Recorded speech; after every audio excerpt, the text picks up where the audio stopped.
Well, good afternoon, good people. Mark Holmes here, and as always, I want to thank you all for watching, commenting, subscribing, and being part of the Joe Boo Sports Report. Without you guys, as well as you ladies, you know that this literally does not work. We are less than 3 weeks away from the draft. In fact, 3 weeks from now, we'll be actually talking about who we drafted in the first round, or maybe didn't, if the Dallas Cowboys end up trading. You know, we are Dallas Cowboy fans, and we are held hostage at the whim of a madman. The whim of a madman. I like that. That's right. We are being held hostage at the whim of a madman. This morning we had, of course, the da-da-dunt. Damn, Gina. The Damn Gina report that was a story by Pete Prisco saying that the Dallas Cowboys, with their lack of wide receivers after the Dallas Cowboys have screwed the pooch in trying to get Amari Cooper out and trying to penny pinch and save some money, letting Cedric Wilson go, that the Dallas Cowboys should trade up with the Pittsburgh Steelers to try and get a wide receiver. Now, for me, listen, this is a whole channel. I want you to understand this. I have no power. I have no control over the Joneses, the Dallas Cowboys, or anything else. This channel is about my personal opinions and my thoughts on what the Cowboys should do. That may be 100% right. It may be completely wrong. Who knows? But this is just my thoughts on the matter, and that's basically what you're going to get. I don't care if you're listening to me, Law Nation, Vash Lombardi, Callan Cowherd, or any of the other people that are out there. But here's the thing. For me, I do not believe in moving up in the draft. To me, it risks too much. Now, let's say hypothetically, because as we're looking across the landscape of the NFL, you could look right now and say, okay, hypothetically, instead of the Dallas Cowboys trading back and ended up getting Micah Parsons, retrospect would say if the Cowboys had had to trade up a couple of spots to get Micah Parsons, that the way he played, it might have been worth it. Because you say that's a game-changing guy. But the problem is there is no guarantee. Now, I will say, let's do a little look back here. Let's say we go back to the 2014 draft. In the 2014 draft, my kit guy, my pet player was Aaron Donald. I wanted the Cowboys to get Aaron Donald so bad because I looked and said, defensive line. This has been a narrative for me forever. I have been wanting the Dallas Cowboys to take care of the defensive line. And the Dallas Cowboys sat at 16. So the question would the Cowboys have been better off if they had moved up those 3 spots and taken Aaron Donald? If they had taken their first round and their second round draft pick, packaged it up, and ended up going and getting that guy? Well, here's the thing. Let's take a look at the rest of that draft there. Because Aaron Donald went to the Rams before we drafted. And, of course, Jerry Jones wanted to get Johnny Manziel. Thank God we didn't get Johnny Manziel. If we had gotten Johnny Manziel, you'd probably say we would have been better off trading up to get Aaron Donald. But what they actually did was they stayed pat, and they ended up taking a guard. They took a guard. Now, a couple of things about this. I want you to look at the numbers up here. Before the Cowboys picked, okay, look at the positions that were going off the board. Now, this was a terrible year for quarterbacks, and quarterbacks didn't go in front of them, kind of like this year. That may be the case. But you see the positions that always go quickly. Linebacker, Khalil Mack, which is really an edge rusher, Giovanni Clowney, of course, went number 1 because everybody wants defensive ends. You see Greg Robinson, a tackle. You see Blake Bortles, and you see Sammy Watkins. You see Khalil Mack. You see tackles. You see wide receivers. You see D-backs. You see linebackers. And then finally you see Eric Ebron, tight end. Now, a tight end going in the top 10 is more the exception than the rules. Usually tight ends don't go early in the draft unless, of course, they're like Kyle Pitts and Eric Ebron. But what you see here is you see how many wide receivers were gone. Look at that. You've got Sammy Watkins, you got Mike Evans, you got Odell Beckham. You got 3 wide receivers that went in the top 12. You see how many tackles went. Look, Greg Robinson, Jake Matthews, Tyler Lewin. So 3 tackles, 3 wide receivers. And you can say Clowney as well as Khalil Mack and Anthony Barr. Basically, those are basically edge rushers. So you've lost the top 3. If you're drafting outside the top 10, you've lost the best top wide receivers. You've lost the best edge rushers. You've lost the best tackles. But what hasn't gone in here is, at this point, interior defensive linemen. Aaron Donald was the first one off the board. And the Cowboys, they ended up taking a guard, which was the first guard off the board. The top prospect at guard. If they decided to take a tackle, they would have had to have the 4th best. You following me right now? Here's the thing. If you had traded up your number 1 and your number 2 to move up to get Aaron Donald, not a bad player to have, but what you had was Zach Martin. And then in the 2nd round, the Cowboys took DeMarcus Lawrence. So do you look at it and say that the Cowboys would have been better off had they traded up to get Aaron Donald or Zach Martin and DeMarcus Lawrence?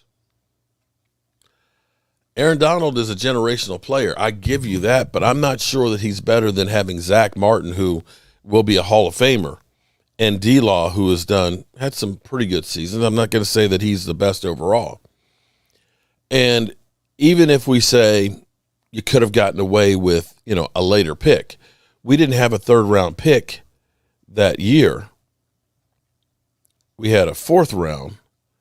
And when we go down on our 4th-round pick, because generally speaking, most people don't think about your later picks being very good, but Anthony Hitchens was your 4th pick.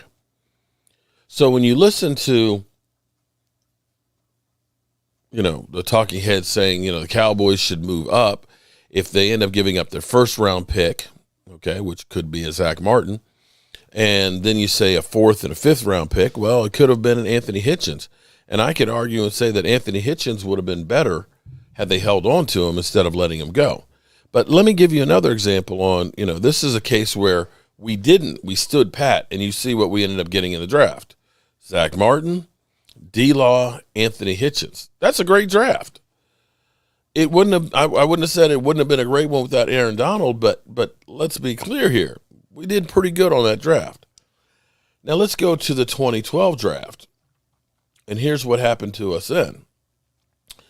The Cowboys decided we were sitting at 14. We were told that the best defensive player in the draft was Morris Claiborne. So we traded up and we took Morris Claiborne with the number 6 pick. And what we gave up was our 1st-round pick and our 2nd-round pick to do that with Morris Claiborne. The Rams, with that pick, ended up taking Michael Brockers. Michael Brockers' career numbers, 29 sacks, and 447 tackles combined. 63 quarterback hits. That's not bad. It's not bad. He's not a Hall of Famer by any stretch of the imagination, but he's been a good player and is still out there and can be playing. With the 2nd pick, we go into the 2nd round. Here's what's kind of crazy.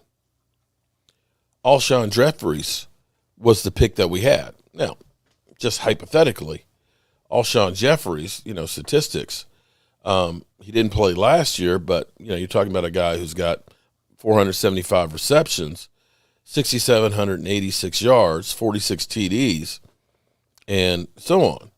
Not saying that these 2 guys would have brought us a Super Bowl, but you have to think, when you think about Morris Claiborne's career for us, where in his career he's already out of football, that he's had only 7 interceptions, and you look at the years that he had with us, Guys, he only had 3 interceptions in his time with our Cowboys.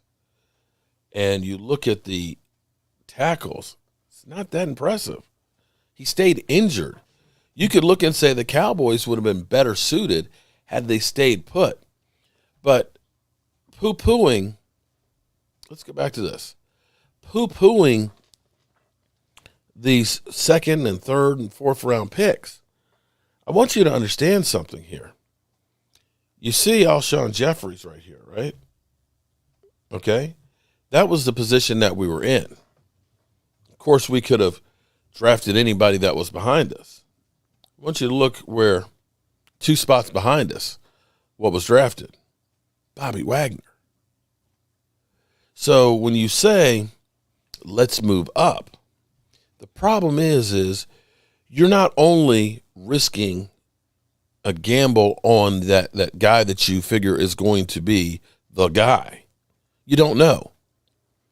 Do you think that Aaron Donald would have gone 14 if everybody knew what he was going to become, as opposed to Giovanni and Clowney being number 1?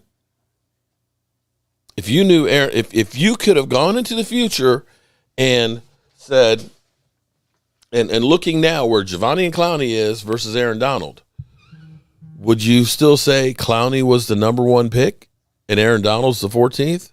No. But there's no guarantees in the draft. So the way you actually win in the draft, and looking at this and understanding the dynamics that I'm trying to teach you, is here. The best way you win in the draft is by having more draft opportunities. Everybody is a crapshoot. Do you think Dak Prescott would have been a 4th-round draft pick if everybody knew where he was going to be versus Carson Wentz and Jared Goff? Probably not. But you don't know that. The more picks you have, the better. Now, especially in a draft like this, to say, go ahead and jump up and try and reach for a guy they say is the top prospect in a draft that's full of receivers is kind of stupid. And as I was pointing out, that the Cowboys took the number 1 prospect at guard at 17, okay? Understand where the Cowboys are sitting at 24. Probably be 2 quarterbacks that'll be taken. And as we just looked in this draft where there were 3 tackles taken, 3 edge rushers, 3 wide receivers, the thing is, if we're looking at saying we're going to take an offensive tackle, chances are you're down to the 4th or 5th prospect. But if we're looking like we did in this draft and taking a guard, you're probably looking at the top 2 in a draft that is deep with offensive linemen. And let's say hypothetically the Cowboys are able to trade back a few spots and maybe pick up a 3rd-round pick. You could go through, get your guard, right? Get your guard with your 1st-round pick. Then in that 2nd round, in a draft that's full of receivers, draft a wide receiver. And then now you've got maybe an extra 3rd-round pick, kind of like we did last year, that you can also use and say, let's go ahead and get a center along with the other picks that you have. You have some, a lot of 5th-round picks. Maybe you take a couple of 5ths and you move up into the 4th, or, package that up with the 4th and maybe get back into the 3rd. So having more draft capital, to me, is better than taking a flyer on grabbing a wide receiver. Sorry, Preet. I know you are, a professional, that you are working for CBS and things, and that's a great idea, and that's sounds good on paper, but the reality is that ain't it. That ain't it. No, you want more picks, not less. And so with that being said, I'm going to get my behind up out of here. Got to get back to the workshop. And we got work to do. Don't forget, tonight, 9 o'clock Eastern, we'll be live. My man DMV will be here. And we'll be talking about our joining forces to do some stuff with the Retired Players Association, as well as some other things. So, how are you doing today? Oh, look, hold on. Look at that. We are doing great. Look at that. Boom. I didn't have a ring to pump with, but, I'm sorry. It don't matter. Okay. Rayfield, you look so great. Now, see, I'm 56 years old. I'm saying the same. Well, I tell you what, you look like you got better build.